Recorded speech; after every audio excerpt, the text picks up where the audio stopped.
Good evening, people of the cardboard, and welcome back to Fun Decks. So we have some new reveals coming out, Blazing Dominion, on brand new Solemn card. Now this is a big deal. I don't actually remember the last Solemn card we got, but obviously Solemn Judgment, Solemn Strike, all like Solemn Warning have all had meta relevance. So let's see if this card does matter. Before I get into it, be sure to like, subscribe, all that fun stuff, and also support. Shout out to YG Organization. They are doing a fundraiser right now in a Genesis tournament this weekend. So sign up if you're interested. I will be doing it.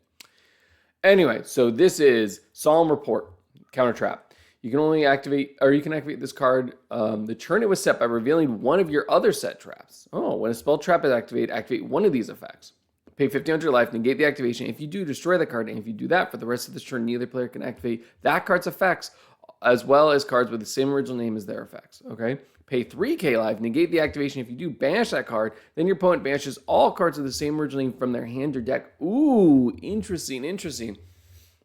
So basically, 1,500, negate it, and nothing can be activated for the rest of the turn. So it's weird.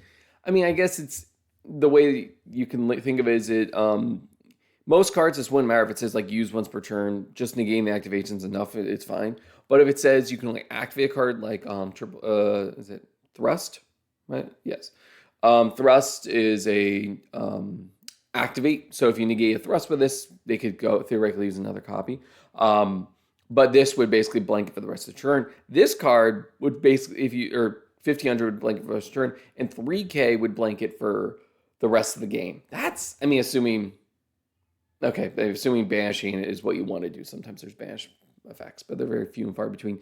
So this is cool. I mean, it is a spell trap negate is the big issue. I think this card obviously is very busted against certain matchups. Like hitting like a branded fusion with this is huge, right? And I think this will definitely see play also because, you know, especially in formats like Genesis or whatever, spell trap hate is like very powerful now. As cards like Dark Ruler no more, Droplet, like things that you can't really rely on using monsters to stop. I like that. Now, secondly, talking about the fact that you can use as the turn it was set. That's kind of more mixed. Like theoretically, sure, you can use this. Let's say you're going first, you can set this in another trap, and then you can beat Imperm. Great, but that's very rare that would happen. And if you're going second, I mean, traps aren't that common now. I mean, there's a couple things, but okay. I think this is a little more niche. You have to be playing against like Labyrinth, right? Like some back row deck that this is really potent against. But I like this. I like this card. I mean, honestly, we just haven't had a free spell trap negate. The closest one was Dark Bribe, and that gives your opponent a draw. So like, this is pretty good. I think it definitely would see Genesis play. It's definitely have to be pointed. You know, it's hard because I was really coming in hoping to give it a 5 out of 5. I think I have to give it a 4 out of 5 on the Fun Decometer. I know. I really want it to be more, but if it was an Omni Negate, obviously this would be 5 out of 5. But like this is a spell trap negate. It could, and like the decks that could play it, right? Like just wanting to have that negate, like you could have been playing Dark Bribe. You could just let your opponent have draw. Like the only reason you would play this card is that 3k penalty.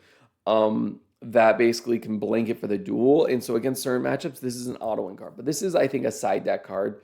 And because it's only really useful still going first, and because of that, I think 4 out of 5 is as high as I can give it. I know it maybe feels a little extreme, but hey, let me know what you think in the comments down below. Do you agree with this?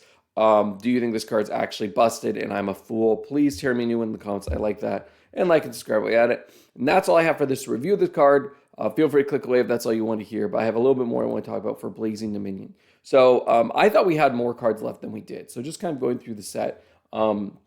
We actually only have 4 new cards left, and because of that, we can kind of tell their placement and what they are. So the first one is a just effect monster. It could be any type of effect. It could be Pendulum Tune or anything. It just is an effect monster. And I do want to mention that we should, based off of how things have been released, every Friday we've been getting legacy support for the Phantom Revengers archetype. So tomorrow we should be getting the last 3 cards for Cool Tune. And so from that, we see we have 1 main deck monster, 2 extract monsters, either Synchro or Exceed. You can't really tell because it's on kind of the bridge of both. And then finally we have 1 trap.